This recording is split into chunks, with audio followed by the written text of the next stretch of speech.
Okay, welcome to Galactic Shaman Astrologers Community Chat. This is a continuation on Eris, but it is also going to be all of our videos together because our question tonight is, what is the matrix? And I'm sure you've heard many things about what the matrix is, but like our group has been doing, we're going to flip the script on many different things and just get the conversation going, because the planetary energy that we have right now, and we've talked about many different planetary energies, is that Eris is squaring Pluto at 23 degrees, which is the angle of the heart. It's the tilt of the earth. And that number is very profound for the liberation of that heart energy and for the earth energy. So our last video was called Eris for Personal and Planetary Liberation. And so I had a full week to really look back at some charts. When did Eris start to, whether we knew she was there or not because she was discovered in 2003, when did Eris start to make aspects to Pluto? Because astrology is often done in retrospect.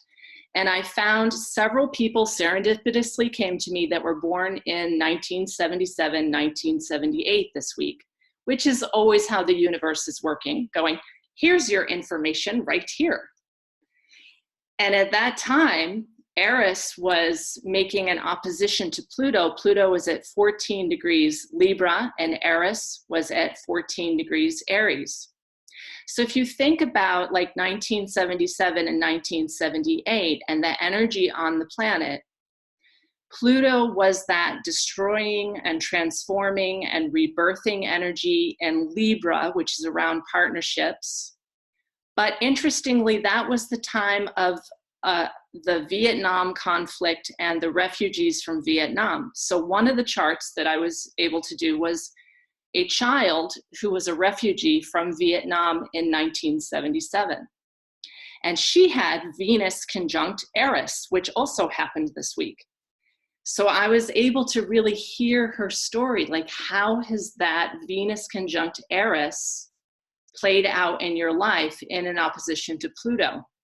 And I won't go into the private details, but she has had to overcome being a refugee from Vietnam, living in a refugee camp, having her parents live here in the United States, not speaking the language at all, many sacrifices that her parents made, feeling like they were these refugees from a war in their country that was fought by two proxies. And the woman was continually working on, how do I acknowledge myself? How do I be who I am and not feel or not be invited to the party? And this is her whole life. So just imagine that Eris is, again, that energy of we have to invite everyone to the party. And if we don't, then we're going to have discord and strife and someone throws in the golden apple. But we also want to acknowledge everything that has happened, including refugees from Vietnam, in what I call the package of the matrix. So now that it's squaring, it's like highly tense because Pluto and Saturn are with the south node of our entire collective past. And so to get a working definition of everything that the matrix is and what this whole simulation has been about is what will help us break through. Okay, so if you know nothing about astrology, don't worry about that, but Pluto and Eris are big players in generational change. And we have to throw in the golden apple again and again and say, let's acknowledge what is going on here. And that is why we're going to question the matrix.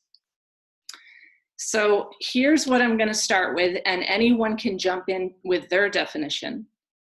But my definition, given that Saturn is causing us to have some backbone and some sovereignty, my definition of the matrix is that it's a dependency system. So just that, like, don't be too complicated with my combination here. it's a dependency system that we've been led to believe that we're dependent on several other systems. One could be the government, one could be the food supply, one could be who's controlling the weather, that we're somehow beholden to and dependent on many different systems. And this goes back to ancient civilizations 12,000 years ago when there was a big deluge and we became dependent on certain grains, and we were enclosed as beings being fed those grains and believing that we were consuming what was good for us, but it was actually genetically engineering us. So just given the dependency system as one definition, some of us know that in a major election, the candidates and the vote is known before the election is held. But we're told, of course, that we have the right to vote. That's part of the matrix. Another bit is when we're told that we're fighting an enemy in Vietnam. We don't know what exactly that enemy is, but we're going to fight this enemy in Vietnam, and the government and the military is going to keep us safe from this enemy. And that's a dependency system. That's a matrix of somehow there's an enemy out there and the government will keep us safe. Another one is with the weather that's happening, okay? And it feels like so often the weather is not real, but we're being told that there's climate change, but in fact, it might be geoengineered weather warfare. And so then we feel dependent upon what the UN is going to decide about this. And there's, you know, like all of these agencies will give you a little bit of truth, but then there might be this other falsehood that creates the dependency behind that. So these are some of the ways it looks, but I would say, why did we all engage in the matrix is also a question. And so my definition there is that we are infinite awareness experiencing the illusion of separation and being completely helpless and dependent. But in fact, who we are these incredible beings that had to have layer after layer after layer after layer after layer of matrix put down to keep us under this illusion. So now to the group, and there are so many things, so many places that we could go with this. What is your definition of the matrix? Or what are some of the layers, the threads that you've been able to break through in your life? Who are you really? And what would we do to break through this matrix at this point? So those are 4 powerful questions. You can go, anyone can jump in anywhere there. Go ahead.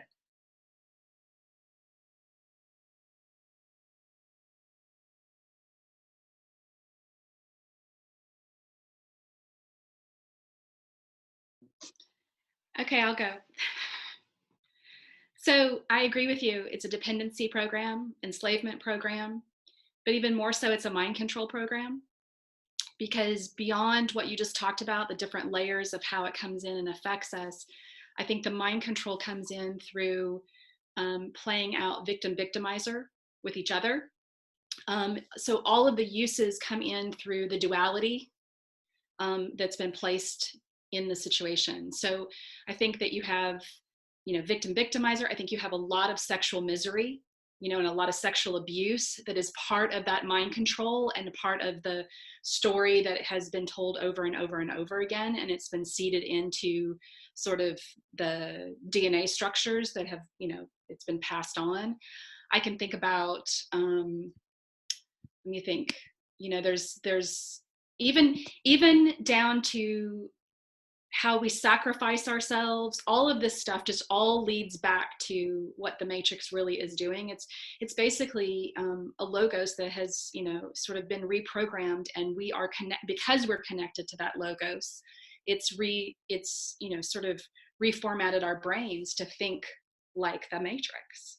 And it's only when you stop and realize that you actually have more power than that, and that you have more connection than that, you start to break free slowly but surely through those processes. But that's what it means to me. It's much more mind control programming overall, that's done through enslavement, that's done through dependency, that's done through victim victimizer, that's done through all of these dualities of right and wrong and good and bad, and sort of victimization and sacrifice, and sort of, you can look at the key points that it hits man and woman in the relationship, it hits children, child sacrifice, it hits all of these major points to keep us in this complete fear program that sort of keeps us running on that idea that this could happen to us. And then then they've introduced things like weather patterning and food programming and all of these other things, because it's funny what they introduce each time we break free. We get out of one frequency sort of fencing or one sort of mind control program, and then the next one's introduced, and so they try to capture the next group of people. And I've watched that for the last 20 years, the next evolution, down to, watching what happened after 9/11, just sort of that programming, that in the fear that installed. So all of these are programs that are getting reinstalled as we move through this time and space, because as people break free, they have to go back and try to recapture anybody that didn't fully break free of the mind control. So that's kind of how I see it. Somebody feel free to add to that. I'll thread it together and then people jump in. Okay, so Laura is introducing the idea that it's a mind control program that has to continue to be reinstated. So that's an important part of it. So then that's also how incredibly powerful we are, resilient, compassionate beings, is that we just about get through that one, and there's got to be another war or another terrorist attack or another highly terrifying situation, which I'm sure there is on the news right now, because every time humanity starts to rise, it's got to be like more scary. And what Laura also pointed out, like, because this could happen to you. All right, you could be homeless, you could lose everything, you could be a refugee, we have to protect you. So it's a really powerful mind control, and it goes into our medical system, obviously. Like, if you don't have this, this, and this that we're offering you, which is actually going to ruin your DNA, you might get this 67 other diseases that any child would be okay with, but you have to be protected, and we're going to protect you. So it's a mind control, and there are so many people clearly who are going, but I don't want my child to die of this, this, this. Meanwhile, behind the scenes, what's in the psyche is child sacrifice, children dying, and we feel that. That's the matrix. Okay, so keep going. Yeah, it's one more thing I'll add is divide and conquer. That's a big part of the archonic, way of getting into situations. Vaccinations are a perfect example. It's divide and conquer. It's getting one side to police the side that's trying to break free, and shaming them, and sort of what more than to, what better way to do that than through your children, and like, oh, you have to protect them. How can you not do that? And anybody that doesn't want to protect them, that they become the negative side of things. But I see a lot of divide and conquer techniques that are used throughout everything we do, because they don't even really have to police us. We'll end up policing ourselves as a collective. There's always somebody on the other side of it trying to, reel you back in, pull you back in, shame you, sort of argue with you, do, anything. So your own community will do it to you. We're getting better at understanding that and removing that piece, but it still happens. You see it a lot, particularly through social media.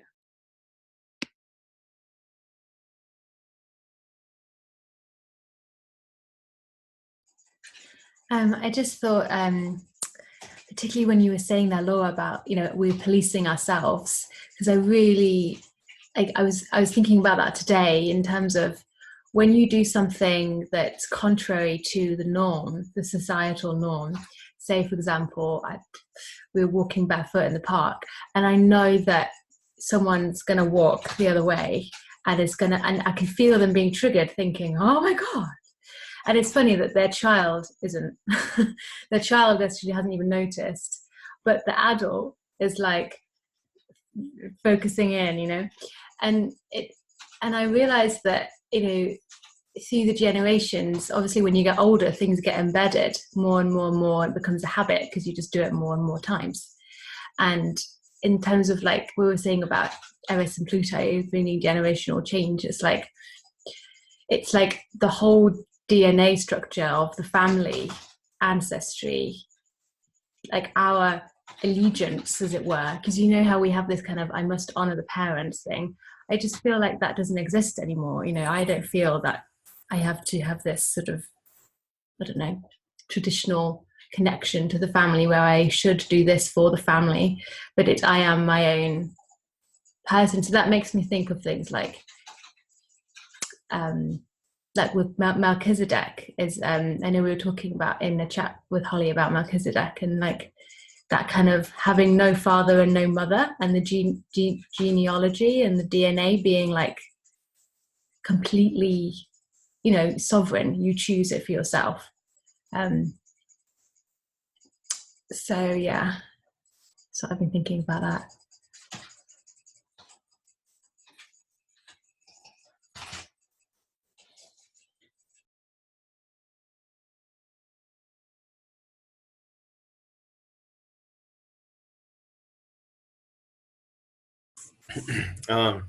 I could do one.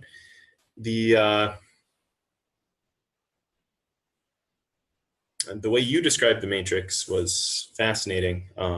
Certainly as a mind control and really advocation of power in a way, or the forcible or mental attempt at just being grabby with taking that as a dependency. You need the government, you need the military, you need the health industry in order to exist at some level, is that projection.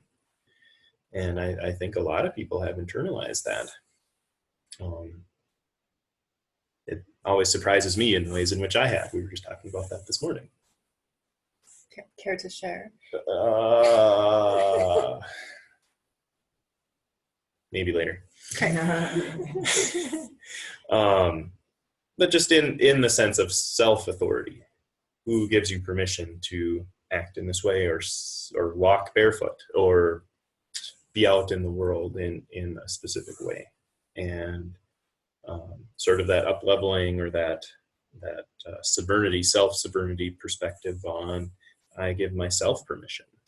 I don't need an external authority to bestow it.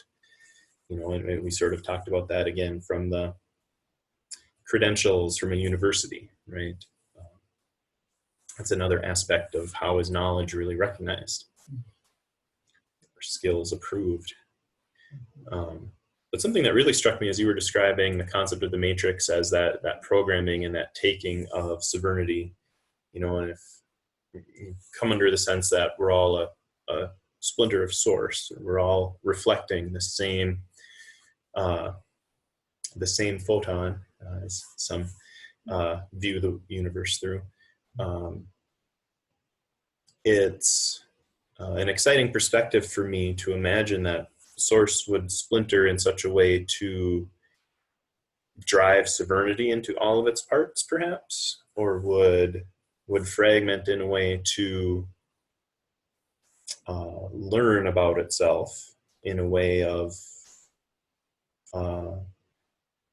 seeing if all those sparks could really find their own inner sovereignty, even against all of the darkness, or even against all of this pressure. Like,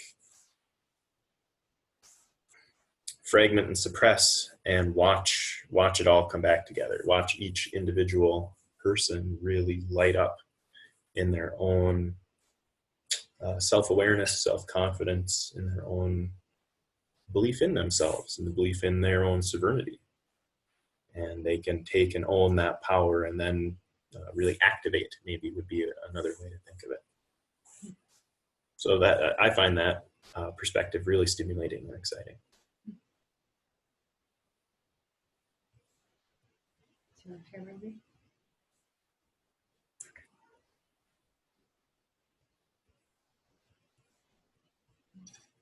Okay, so I'll Jessica, did you want to say something? Not yet.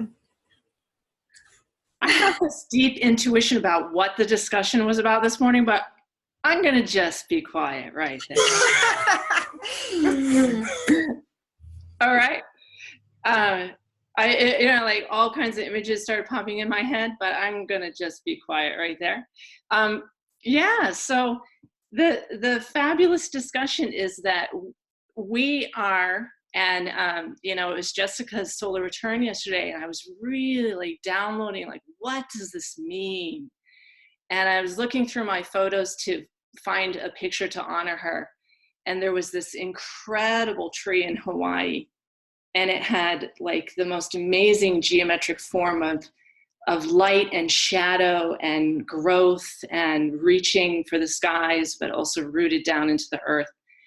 And I feel like, and we've spoken about this before, to flip the script and think, we are one of the most amazing technologies that Source has ever created, that we are not the lowest form, the most unintelligent, but that we are, in fact, the most amazing experiment of coming down into density to experience duality, to know really fearful, traumatic things. And we're playing a game here with those beings that Source also created, which Grant was talking about. The game is, right, how do you get out of the matrix? It's a game. It really is. And another thing that I posted this week, and I think Grant was kind of interested in, is that there's a virus in the game. So it's a computer simulation of a game, and yet also a virus got into that game, which is an AI force, which is called the Archonic mind. It may not even be a body. It's a program of sending cytronic messages to humans that they are in danger, that they are low-level beings, that they have no rights, that they should not be saying that they should not be doing that. And we've talked about that, the thought police, right? That's the Archonic cytronic playing all the time, so that when Emmeline is walking barefoot, the humans who are looking at her are getting that cytronic from the Archons going, people should not be barefoot. And they have to look away from Emmeline. And that's the virus in there. Because if I have a yoga class of 20 people and they say, why is the sky opaque day after day? And I say, well, do you want the truth or do you want to know what's normally said? And if I tell them the truth, that this is a HARP technology of geoengineered weather, they back away because there is a cytronic, there's a virus in the system. And everybody turns away. But you know what's happening? People still come to my class. There's the key to breaking the matrix, all right? So I'm definitely the weirdest thing there ever was. But they still come to the class.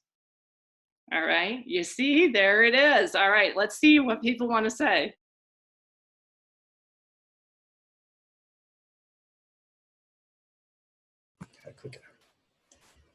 Okay, one thing I'll share is this idea of pressing into the discomfort.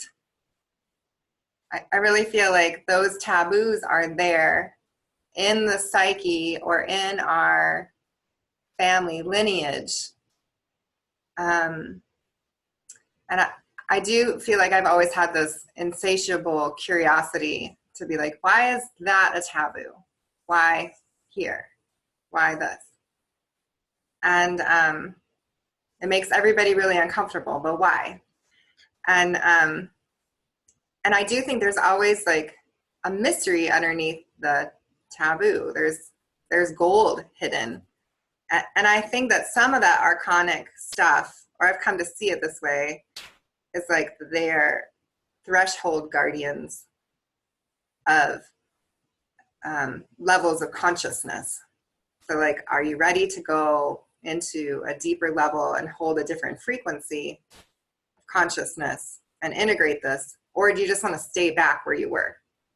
You know, so there's a lot of pressure to just like, oh, you don't want to come here. You don't want to know about that. But if you do want to know about that, then you're going to have to like change and do some growth and become strong enough to hold a different frequency.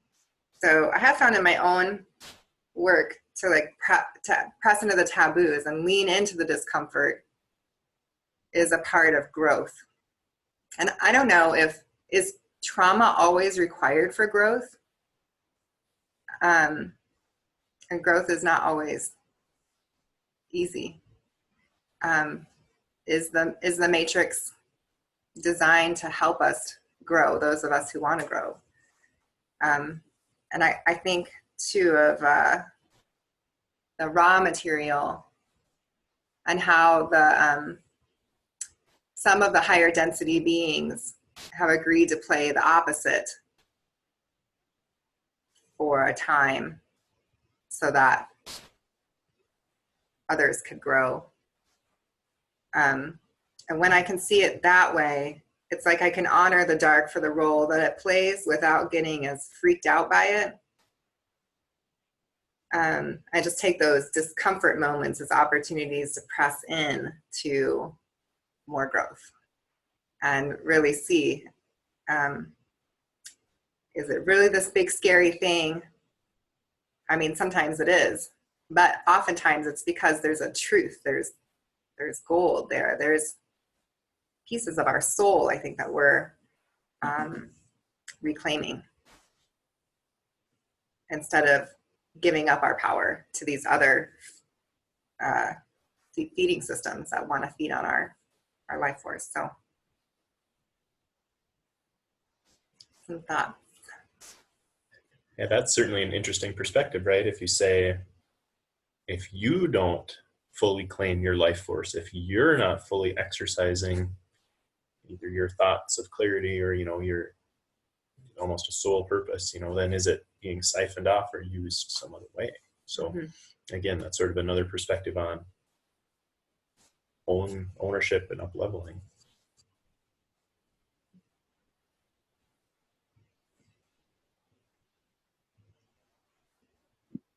I agree with you, Grant and Jessica, because if you're not using your life force, someone else definitely will. And that's a part of the waking up that we've all gone through, is even recognizing that you have the life force and how much of it you really have access to. And as you continue to grow, realizing how to get that back, because it has been taken at some point, in some way. I think also there are many places within the matrix that have historical trigger events that are all about invasion, warring, you know, unplugging our DNA. There's a lot of history of things that are in our layers, our subtle layers of our cellular memory, that when we hit upon these things and everything around us is perfectly normal, but yet we feel terrified on the inside, you know, it's definitely that moment where it's an opportunity to claim, as you said, Jessica, lean in to claim something back that has a hold of you in a way that you don't even understand. You just have a memory of being terrorized or persecuted or, you know, invaded or, you know, raped or pillaged or something, you know, has come through. Because at some point I saw a list out there for historical trigger events that have happened to humanity on this earth. And it's like, it's over 30 different events that date back, you know, millions of years. I mean, and the most trying events are the ones that are closest to us, but yet all of these subtle layers have been built in to keep this matrix in place. Overall, they've built that platform around these trigger events. And so that's, to me, when I hit upon those things, it's not even so much that I have to identify the trigger event. I have to identify the feeling and lean into it and not be afraid of it and be able to pull it back into myself. I don't think you have to have the trauma. I have had many great experiences in healing, even through joy.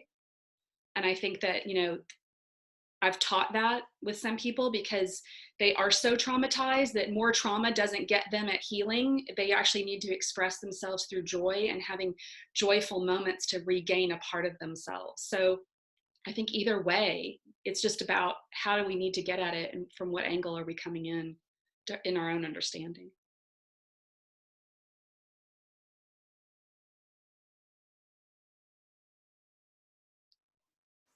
Next. What you guys are saying about like the trauma coming out. I was having a conversation with a friend just last night and talking about similar things that I just realized, where you kind of notice when this panic feeling, which I feel like everyone, I don't know, I wonder as a question, like if people feel like a general undercurrent of anxiety, because it feels like, you know, this is coming, we were talking about that, and this is coming up and out, and it's like you notice it because it's an opportunity of releasing it for everyone. But it's the panic thing is like really prevalent. I feel like one of the things I'm doing the most is dealing with anxiety. So, and it feels energetic because there's no trigger, like in my personal life. So it's coming up and going out. Yeah. Yeah.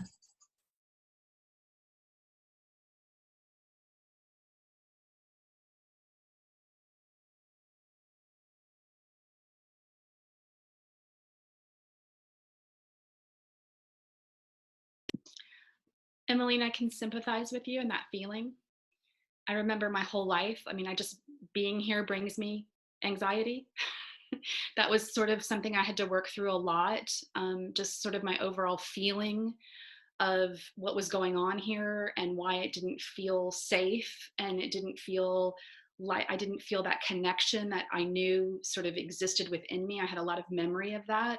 And so that anxiety, I think, and particularly in the United States, I know that they've talked a lot about the genetic pool of people, because there's so many mixed genetics that are going on in the United States, particularly, that breeds a certain amount of anxiety through the DNA, because it's a melting pot. So we have all of this DNA that has come in and it's all landed in the United States in a way that it's like it created an over anxious environment. I think that's also part of the matrix and sort of what is going on to bubble up to the surface, what's really, you know, happening underneath. I think that's why in a lot of cases so much study is being done in the United States. Not to say that there are not great things happening in other countries, but they've talked about that in, you know, the ascension process, that the West would lead the way in that, because there's such a dynamics in the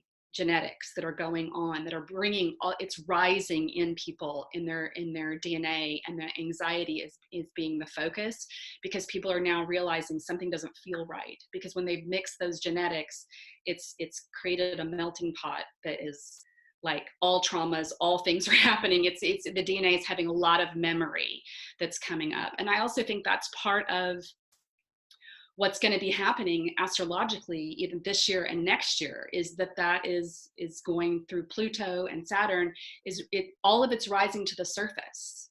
And I think, I don't know anybody right now that if you really drill down doesn't have that anxious feeling going on. Yeah. With clients, are people experiencing clients who are asking you to make very tough questions for them? Because one of the things that I'm really receiving right now are panic, crisis. Something's happening.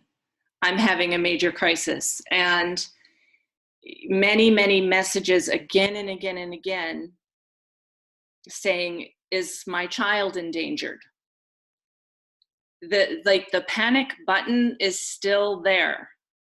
And I have to respond truly after giving them a session, you know, you need to make that decision. Don't depend on me. Because again, I don't want to create dependency from my clients.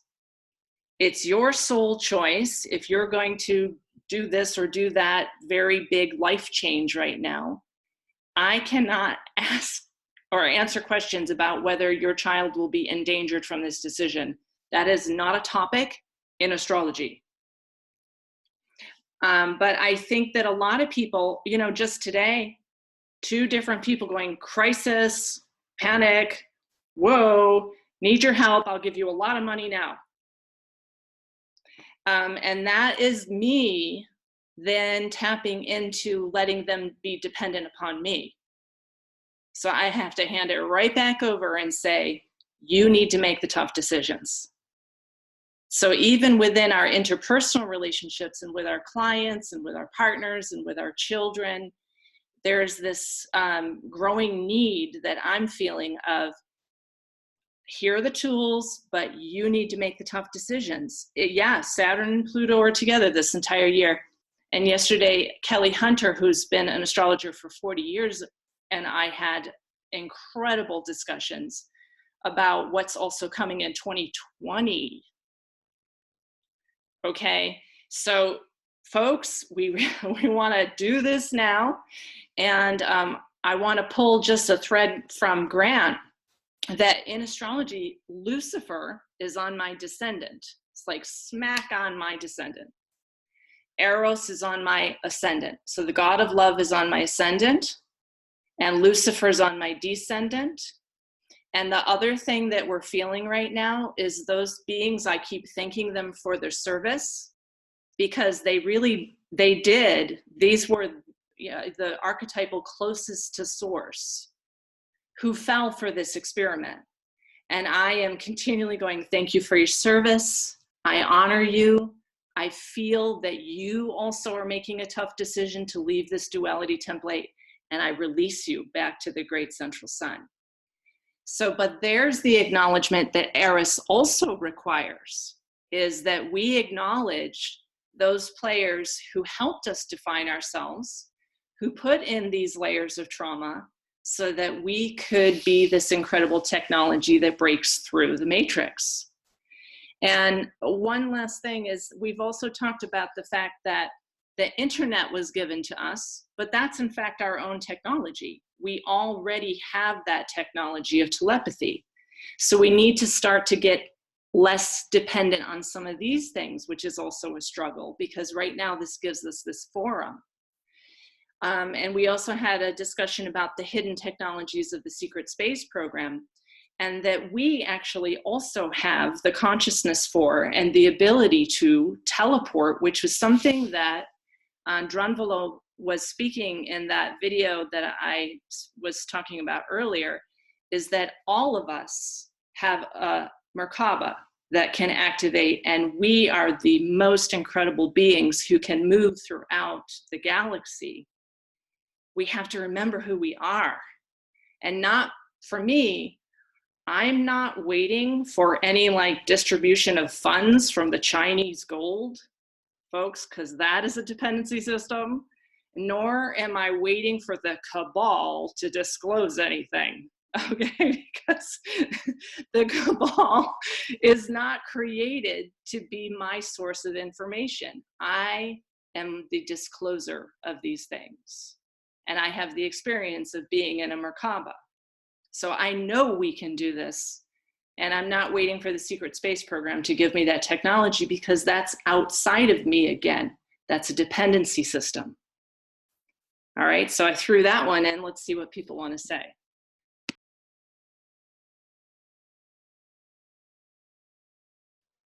I want to say that that made me think in the video by Drunvalo, he was talking about the energy coil in the body, and the we are the most energy producing like beings on the planet. And because I think of it like with Tesla, So free, like the free energy we were talking about with Tartaria. Like if we are our own, like, so it's the macabre, our own energy unit, then that leads us back to sovereignty, that we can actually create everything that we need. And it's just hidden inside of us, waiting to expand, like, I guess, the DNA helix.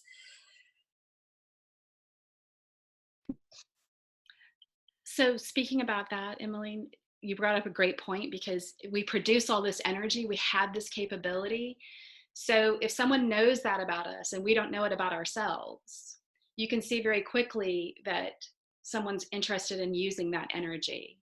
And I think that that's when we become, so-called batteries for upholding this matrix, because our life force is what is keeping that going, because it's unexplored by us.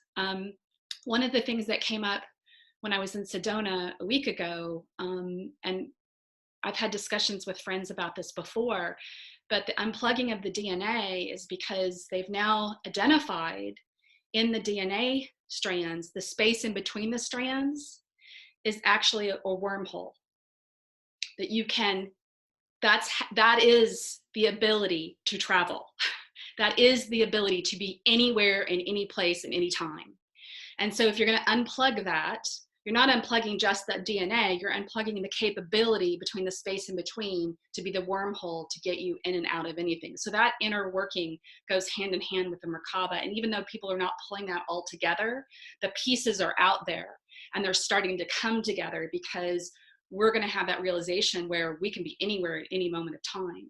And so this instantaneousness that Drunvalo was talking about, where it's just going to happen, has been around for a long time, but nobody's understood it. But I think if we're pulling those pieces back, whether we're talking about the pole shift, about how that happens, or whether or not it's just an internal circuitry that we just finally agree to connect within our heart space. But now that ability of having to pull back in that energy that's literally completely available, it's now working with your DNA to activate that within you. So those are the pieces that are coming together for me in all of this.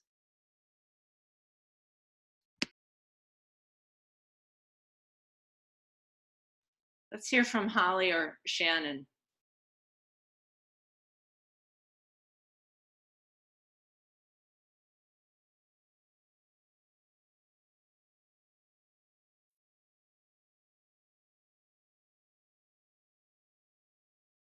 Shannon, are you and Ken there? Yeah, we're here. We've got several kind of layers going on here at our house. So it's maybe, Holly, would you like to go?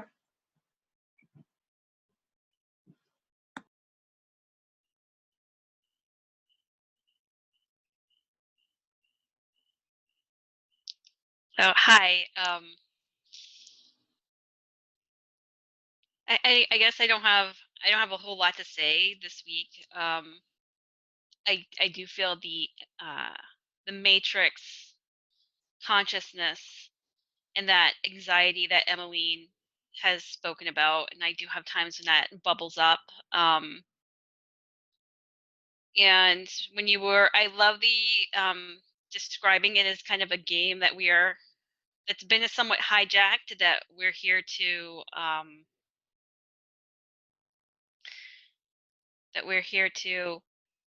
break free, and I love that. To me, that makes a lot of sense, and I feel like it's been implemented on all those kind of etheric layers, the mental, the emotional, the energetic, and the physical realities.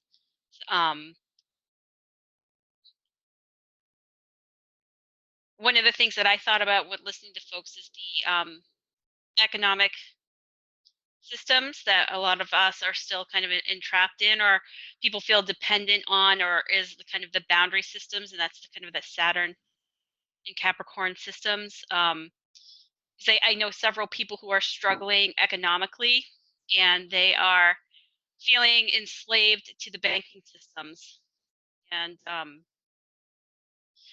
not knowing which way to turn because their fear of being homeless is so great, so they are not really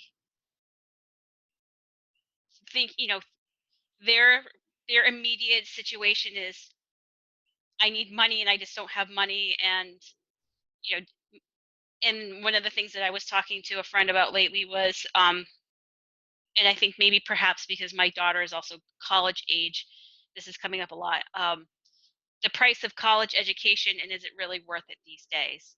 And I know many people who have great jobs, but they also have so much educational debt at the moment that they feel very much enslaved by working through that system. And it kind of goes to, did they really need that education or not? And that is a little bit of the physical reality of working through that, and the emotional part of it of having great dreams, and maybe those dreams haven't really come to fulfillment, and feeling trapped and feeling kind of penned in, and yet being too afraid to like really break free because there's that great big fear of losing it all, and perhaps knowing other people who have become homeless, or maybe they just don't have a good connections or support systems out there. And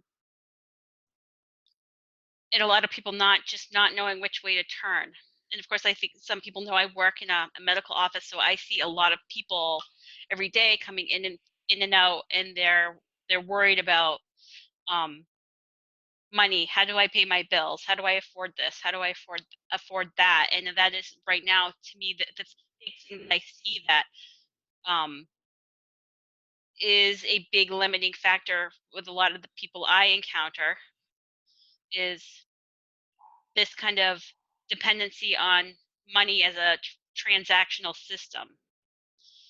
And so I think one of the things that we need to do to really break through is understand how are we going to exchange energy in a fair way, in a way that's supportive, because I don't think we should just be giving anything away for free, because then that is just like sucking away.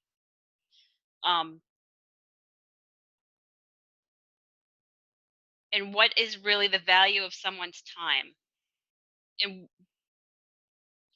how do we do our work? And if someone may, I've been working a lot of hours, but I'm working and I'm doing something that I feel like I'm helping people and I enjoy it. For the most part, I do believe me run into some ethical considerations, but someone said something to me, well, you work because you have to, and that's just the way it is.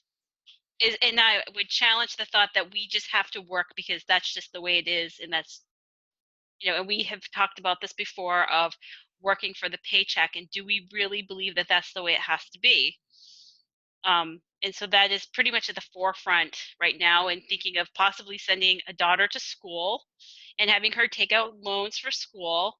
And is this still building into this system?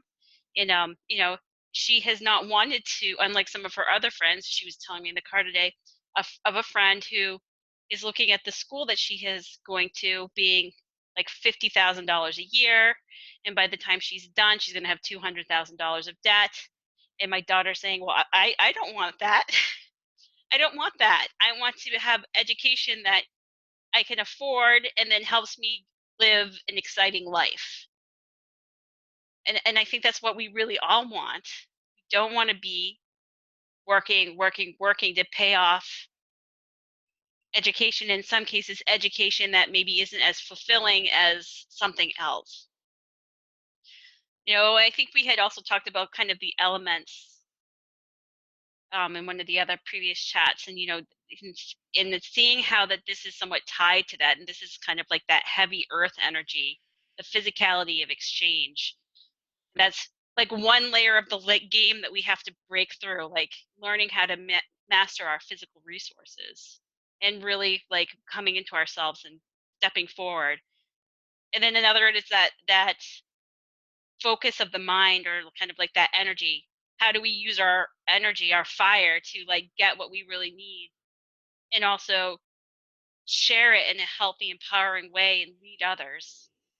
And because there are so many lonely people out there that I think there's enough abundance out there if we all could work together, but there are definitely pockets of people who are very sad and are not capable of reaching out. And this is one of these things that we need to work through as we work through this matrix thing, is connecting people back up. And that's a little bit of that kind of air energy of communication and mental support, and a little bit of that fiery energy of, hey, let's just do this. And some of that emotional energy of, hey, you seem like you're lonely. Like, how do we pull ourselves together as a community and kind of, understand, yeah, there are some scary, fearful things that could happen, but how do we work through that together? And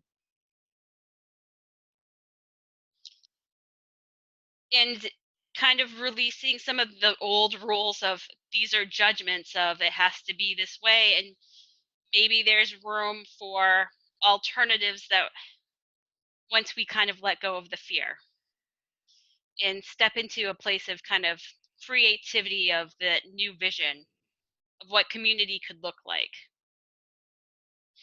And I think it was something I've been thinking about is, some of us feel very star sourced, and that we're kind of like, I see us sometimes sprinkled across the earth. And how do we bring our like star consciousness in and release some of that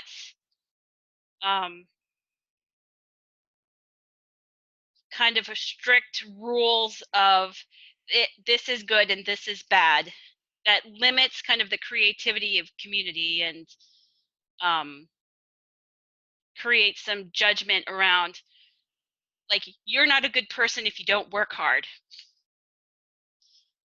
right? Well, maybe if you're having a lot of fun, but you're working and you're bringing in food for the community, maybe that's more valuable than someone who's slaving away for 8 to 10 hours a day.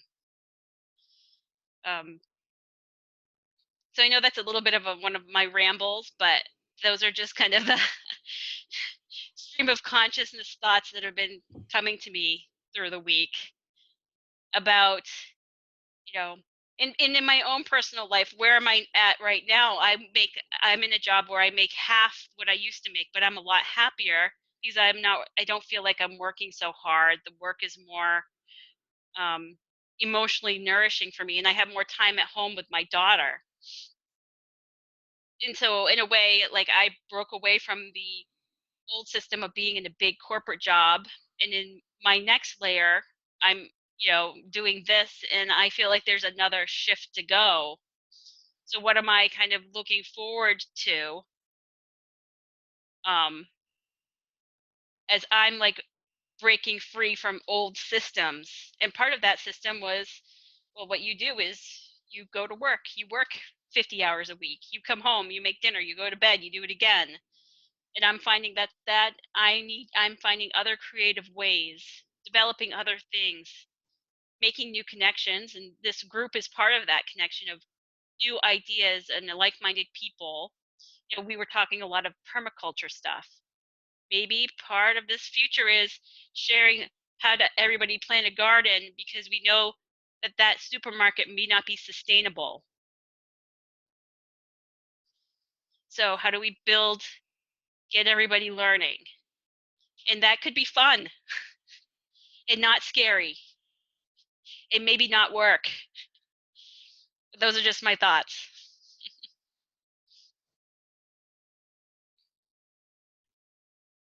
Yeah, Holly, I love it how you bring it down to like, what are the people experiencing, which is fabulous. Because I want to tell you, in 2016 and 2017, I was working with Alfred Steinecker of the telepathy groups. He lives in Germany, and it was an international group. And we were asking, because if you want to use telepathy, you have to have the question first. First, you have to know what the question is. And we were asking we were asking plants, we were asking trees. I personally was getting messages from my zucchini. Okay, so All this is source. And so we were told to ask, go out and ask a stone, go out and ask the river, is the planet interested in ascending? And then we came back and we gave like percentages, because he's kind of a scientist type.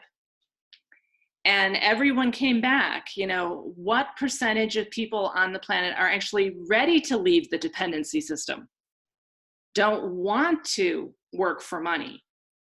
Who's ready to be creative and work in a community and have crystal gardens and make some awesome stuff and be together harmoniously?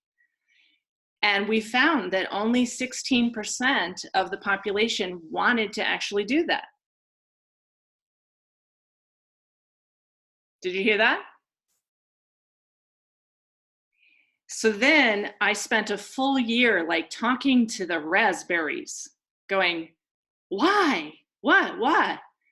I mean, people want to be enslaved and want to just watch TV and then do the same thing again tomorrow? Like, what? What's going on? And the zucchinis and the raspberries showed me this. They would send me a mental picture, because that's how it happens for me. The raspberries would be like, you see this perfect one that's absolutely ripe and ready? This one's ready. This one over here is it's a little bit white. It's unripe. It's not ready. But those of us who are ready are leaping. We're leaping. Like you, Holly, we're leaping into more creative projects, into higher consciousness, into incredible conversations, into different job choices, into believing in our potential. And that doesn't mean that all the raspberries aren't going to be ripe. But some raspberries are ready, and they're tasty, and they know that they're great. And that's truly the conversation. I mean, like I spent a year talking to the plants about this. So then I had this other creepy thing come over me. Get ready for this one. I went, am I somehow trying to control everyone's consciousness? Am I an Archon? Because I want everyone to ascend. Wait a second, am I taking away people's free will? Because some people are perfectly happy in the dependency system. Who am I to be like, we could be free? We could do this incredible ceremony and that incredible thing, and it would be awesome, and we could dance, and we would be together, and it would be beautiful. And wow, maybe I'm an Archon, because I'm trying to control everyone's consciousness by pushing them into this ascension. And I had to sit with myself about that too. They enjoy the dependency. They're not quite ripe yet. So now I want to see what people want to hear about that, say about that.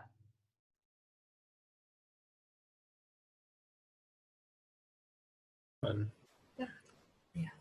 My guest Marguerite would like to share. I'm just gonna turn over here. Hi, everybody. Well, so many wonderful things have been happening in this conversation. And I just want to like focus in on how I could best contribute here. But, well, a few things. I realized that I've had lifetimes as an Archon, you know, as a reptilian queen in particular. And I've talked publicly about that. And so this lifetime is one of integrating what that was all about, why I made those choices, and what I'm going to do with that information. And yeah, it is pretty scary to see all the dependency systems. And one of the ones I've been looking at most strongly lately is the financial one, what what Michael Tellinger calls the Babylonian money magic system, as you probably are familiar with that phrase. My way of most recently attempting to break from the matrix is to become homeless. And by that, I mean becoming home full, which is that I've become itinerant. So all the belongings I have are either in my Toyota or a small storage unit where I used to live, and I'm staying in the houses of beautiful people like Jessica and Grant. Yes, largely depending on the largesse of other people, but I've reduced my income by more than half through this, but it's enough to sustain me on what I'm doing, so that I can relax and get closer to the land, because in this effort to help people awaken from the matrix, I really burned myself out, and I thought, well, this isn't doing anyone any good, and I'm becoming a snarly person and not dealing well enough with students and things like that. And so I thought, wow, I got to pull back, and what can I do? So I received this information about how to do this 6 months to year, and I've gone to different places, and I've experienced now different people's homes and different communities, and I've realized, I'm thinking, yeah, how can I get as much off of this Babylonian money magic system as I can? Like I'm trying to figure out these ways to scale it back. And so that's like a little bit on the personal front of what I've been experiencing and how I've been working with all that. And then along the way, I've been receiving a lot of information about gold, but true gold, right? Because originally this magic system was based on, the gold standard. And I've just been getting a lot of information about gold lately, so I'll just share some of the little quick nuggets, so to speak, because I think that it can help with this. For a long time, I've received the information that working with etheric gold is really important, like thinking about gold light, and breathing it in and bringing it into our DNA is a really good healing. And not only is it a good healing, but it helps us heal from and prevents us from getting infected by the AI virus, right? And that actual physical gold, the reason why gold has been so important on our planet, and that all beings have been coming to this place, is that it has large gold deposits, and the actual physical gold matters. And that the composition of gold, real authentic gold, also prevents against AI. So wearing it and using it, and that's why it was all on the crowns, and in combination with jewels and crystals, it can really be this huge kind of conductor and protector. So I know there's more in thinking about this linkage between gold and the gold system, and where have our gold deposits actually gone? And I've been shown that a lot of them have been taken off planet, because even the reptilians I've been getting a lot of common ground information about, like, the way out of duality is to unite with your enemy through what's your common ground. And so what I've been shown is that humans and reptilians are united in the fact that we are both susceptible to the AI virus, which threatens to eat the very fabric of all reality. And they're just as vulnerable as we are. So there's something in this. I don't have like all the answers yet, but I feel like there's a lot of this stuff that can spark more thinking about the empowerment, and the empowerment away from this great existential threat of AI, which is, like everything else is like basically moving around deck chairs on the Titanic compared to what the AI is all about on its many, many levels, that it's like a Pac-Man that could just eat matter and our whole universe. So we do have the power in that we are working with the thought form of gold. We're working with the physical pieces of gold, and gold as a protection, gold as a food, so that we can get off the food dependency. It's like a breatharian type thing that could happen, because basically the bottom line of this is food, food and shelter, essentially. That's what the Babylonian money magic system is based on, the fear of not having that. And so, I don't know, these are just some thoughts that have been, some experiences and some thoughts that have been coming to me that I offer here, because perhaps it will spur other intuitive ideas and creative solutions among us. Thank you, Marguerite. It's nice to have you. Hello. I've seen you before, but I've not really fully tapped into your work, and it's just really powerful. It's so nice to hear from you. I can feel you. So it's really nice to have you. Thanks. Thanks for speaking up. I am feeling that, intuitively. Yeah. The gold and the color of gold has been very attractive to me for a couple of years. So I once had this feeling like I wanted to paint the whole house gold. Yeah. Well, yeah, behind me, it's all this like yellowish gold. Yeah. Mm-hmm. And they're saying you can do that all day long, like all around your field, and it's hugely important on many levels. Yeah, I think, Laura, you've been experiencing some gold, haven't you? Do you want to talk about that? Yeah, I for years have used gold light, gold in almost all my session work. Gold light is my preference. I know some people it's blue light, purple light, but gold has been my frequency that I have used more now than ever, because it comes out of activation versus clearing. So, when you're clearing things out of the light body, there might be other energies that come in, but I'm feeling that gold is very activating to what is there that's dormant within the light body and through the DNA. I always see gold strands. It's always gold. And then from the higher level of gold is plasma. So, you start to see that as you insert the gold into the light body, very quickly thereafter comes the plasma and the rainbow rays that we're seeing more and more in the crystalline. So that's how it's been, working for me. But I've always, I also ingest plasma golden light, which has gold in it on a daily basis. And I've noticed that it changed incredibly my inner voltage, that, accessibility. So in saying what Margarita said, Marguerite or Margarita, sorry. Marguerite, sorry. I knew I had it wrong.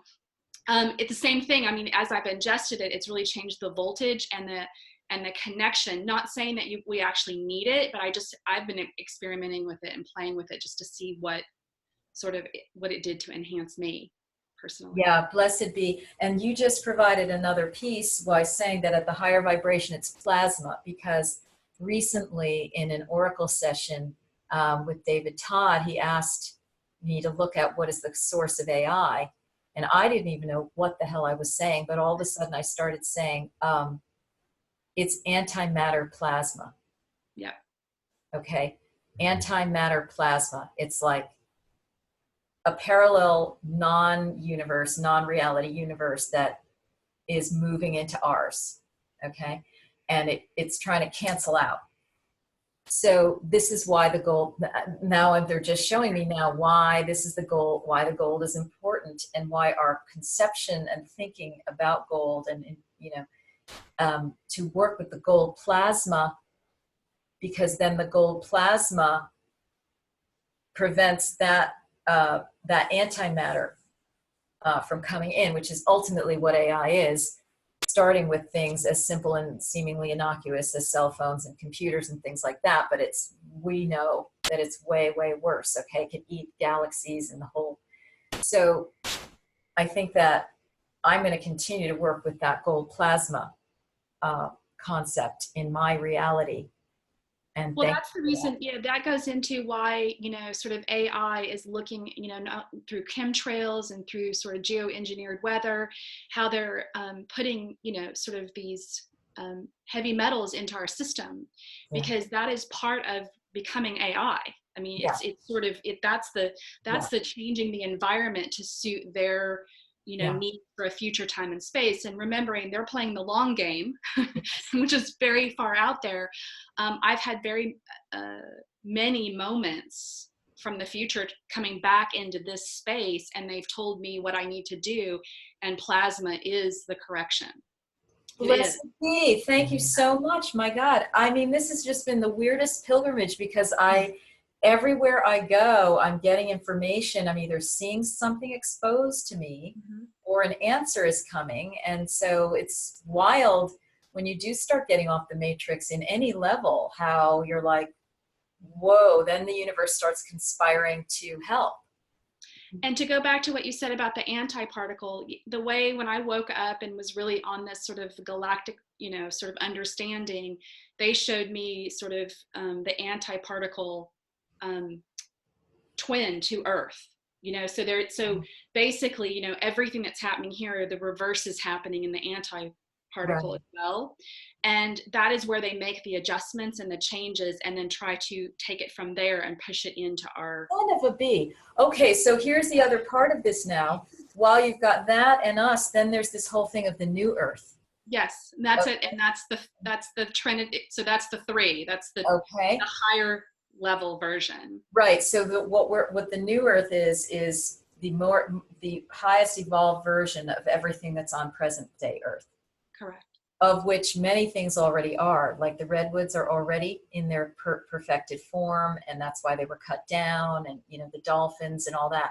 So what we're being invited to do not only is have that gold plasma, but to pull in the new Earth. So I just sat at the Grand Tetons, and what they showed me was that all you need to do is sit, and preferably in a beautiful nature spot that's already perfected, like the Grand Tetons or the redwoods or something, the cedars, something like that. And then you intend, I am pulling in my evolved self from the new Earth. In other words, higher self, or however you want to call it, but you do that. And then you say, I am pulling in the entire new Earth into this Earth. So they're saying it's not even an ascension process. They're saying it's like so that's just another kind of tool and way to look at it. Yeah, and places like the Tetons and the Redwoods, I have a friend that's in the Redwoods right now. Yeah. There's no accident that 5D and 5G are coming online at the same time. Totally. No accident.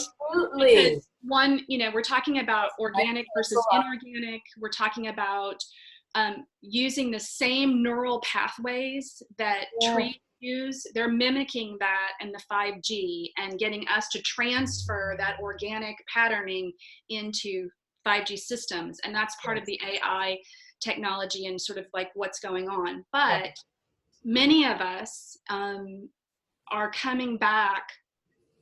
Like I met my future self a couple of years ago, and what ended up happening is that, sort of like whatever timelines and things I worked on all sort of collapsed into the now. Wow. But then most recently I got another version of like everything I've worked on for right now.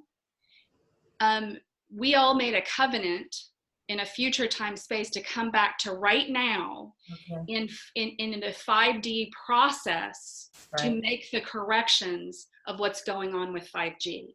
Yeah. So I feel it a lot when we're on this call that is a lot of what we're exploring is what's happening is the corrections that are needed in this now moment, the things that have already happened in the future. So we're kind of coming back because that is the biggest work, and everything that we did before now was building it so we had something to attach to it. So for a lot of us, we had a lot of memories that went really far out. Like we had traumas and things that we'd experienced that were, felt like thousands of years away from us, right? But we had to come and collect all of that because in order to be right now, we're in this now present moment, 5D became the thing that was going to need the most correction while we were still on Earth because of 5G. I hope that makes sense. Yes, it I mean, does. I've only spoken it like one other time. Wow. Blessed be. Okay. Thank Good. you. So that's why we're having these conversations, Yes. right? Because when we all start talking, then that collective consciousness is a feedback loop that Gaia needs from us right now. And we can't really say it. Like I have said before, I can't do it alone. Like I need to have the interaction of the group, because it's one thing for me to be like in my beautiful little spiral Vermont world, but it's another for us to, really get this out. So what I'm hearing is that the technologies that are being presented cannot be in advance of our consciousness. So what 5G is another one of those outward appearing projections of what our consciousness is actually fully capable of right now. And some of the things that Laura and I talked about is that my experience was that 5D was hijacked. So the fifth dimension was hijacked. There was another layer of matrix there. And I don't know if we want to get into this right now because we have 9 minutes left. But there's another layer of matrix in what feels like New Earth 5D. And so where we are right now is in this dream time place, is what I'm going to call it, where we looped back in the hologram. And we're needing to have this conversation to correct those pieces that would otherwise imprint the golden age that we're going toward. Does that make sense? Can people compute that a little bit?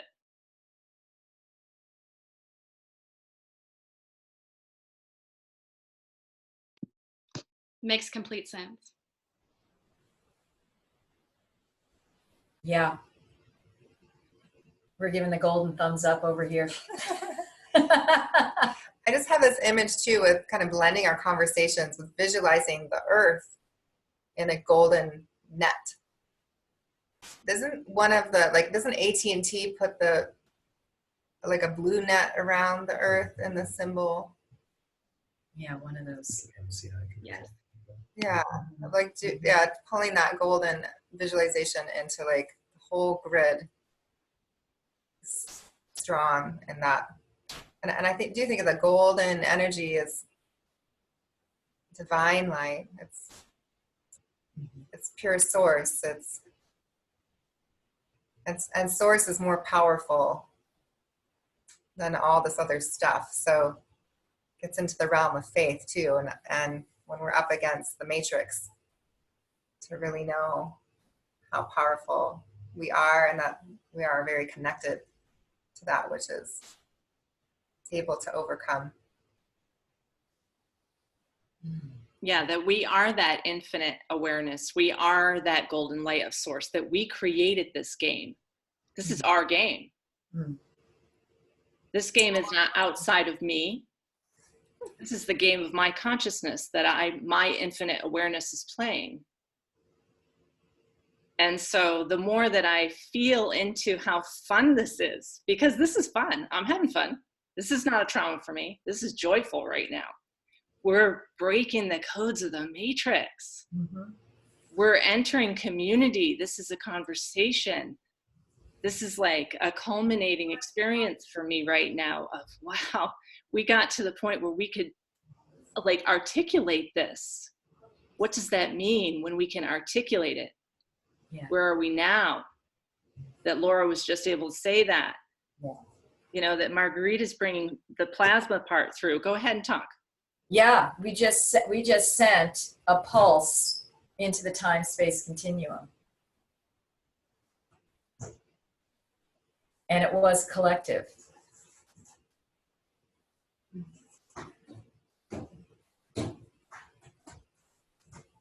Yeah, so this is the work of the Magi.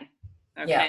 So unless we can articulate it, it is still part of the dependency system where we feel like it's outside of us. So being able to speak about it, we did just send that pulse out into the multiverse. Here's another can of worms, because I love to do that. Kitty's like, I'm the most important being. The cat is the most important. You know all about that. So, did people hear, if you listen to Drunvalo, that he was able to go out of body into the multiverse through some kind of a tantric technique? Yes, I heard that. So we know that our sexuality is one of those ultimate taboos. We have talked about the womb traumas and what Laura was also speaking about, the division between man and woman. But the whole, like that our sexuality is one of those most poignant coils of energy that we have to be able to travel with. And certain people might want to join us in this conversation about that tantric piece, but does anyone want to speak about that right now? Well, I'll say quickly that what I picked up from that piece, it was not only that the coil of energy is sort of operating like a star, you know, sending out that electrical pulsive star, was that you could do it by yourself. You could do it with a man and a woman together, and you could also do it with a third, either being man or woman, that stands in the middle, and the coils wrap around by the man and the woman. So what was encouraging about that piece, and I think also never gets talked about, is there's a lot of people that say, I haven't found my physical partner, I'm not going to be able to ascend. And that's just not true. Because some of us are meant to be in partnership to do that work, and some are not. They're just, you know, it's not what they came here to do. So, but it doesn't eliminate the fact that you can have the same access. It doesn't matter. And I love that he stated that out loud, because there's a lot of controversy over that. And not only that, but that an elder could come in and hold that space for two people to do it and also use that energy. Did you pick up the same thing from what he said? Yeah, so someone who wants to join us in this conversation has been practicing that. So it's very interesting to me to, I mean, that's one of those ultimate taboos, that there's an elder there while you're coupling. That's interesting. But also, of course, that the sovereignty is that we're not continually searching for some twin soul to help me develop myself. That I am. And it's not like there's some other half of me that's missing. Yeah. So I have 3 minutes here. That is the initiation to become the divine whole. Like each person. In fact, I don't know that you can have the true tantric partnership, the true one, unless both people have become two as one. And then it's more like 4 coming together instead of 2. Different number system.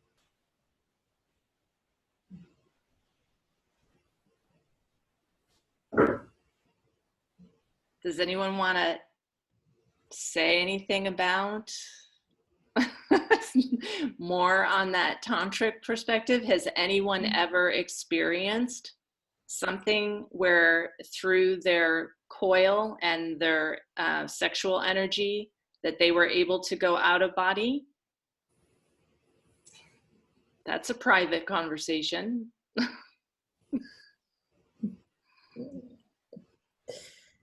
I was, yeah, I feel a lot of things about this, and I just thought it would be relevant to mention now that, like, you know, Anaya Sophia, she, in one of her books, or maybe she spoke it, I don't know, but she was speaking about sexual union, and going back to that Eden experience, and the sex being this space where there's archangels, you know, this really like divine order and structure to this, you know, very weaving experience. And part of the fall was falling out of that, and then so a lot of it is like returning into that. And that reminds me of the, you know, the grandmother elder being in the room. I actually feel quite comforted by that. I actually feel like, yeah, hallelujah, like, let's do this, like, because you need that, like, pillar, like, you know, it's like, how much do you want it? Like, Right. Right. And the grandmother elder can hold that space because having gone through menopause, the sexual desire can calm down. And so you can sit there as a space holder, not getting involved necessarily in the sexuality of what's happening, and not you're not susceptible to the entities that can come in through your own hormones.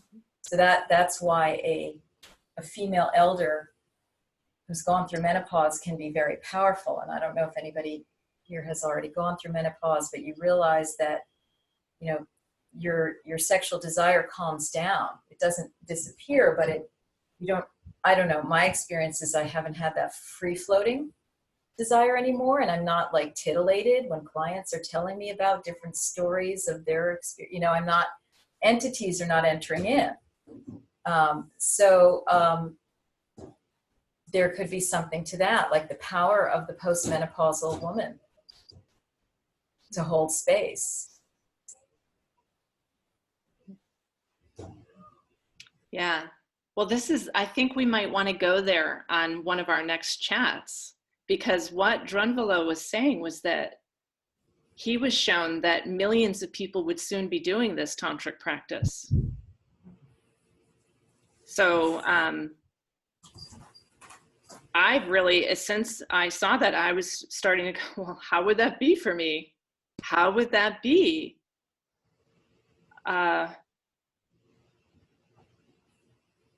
I don't know. But that's one of those things, like Jessica was saying, maybe we should lean into that a little bit, because that's one of those kind of questionables that our society would go, you wouldn't have someone in the room?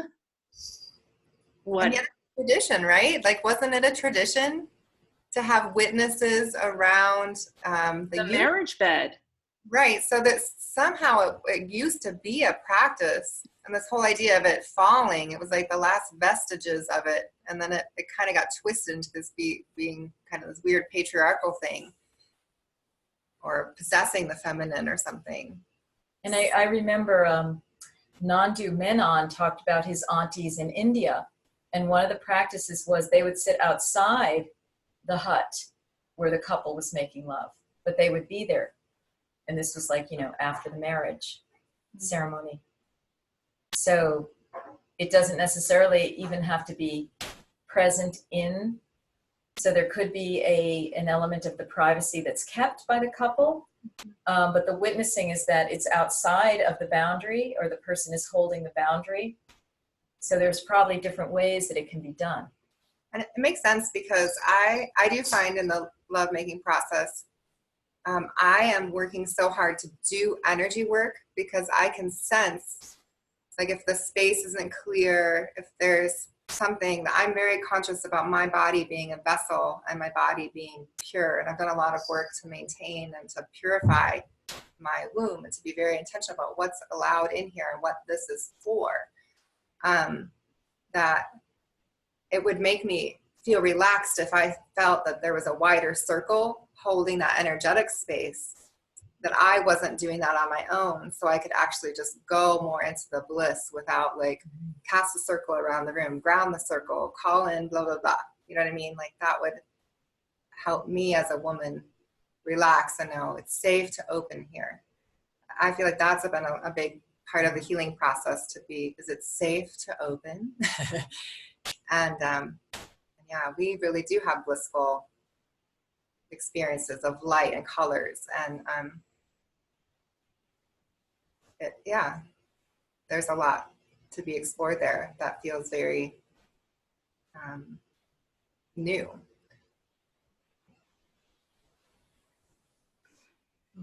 I don't know how to end this conversation. We really opened something up. Well, maybe this is how we're reprogramming the matrix. Yeah, we are. Well, let's say this, that for people who are listening, please do comment.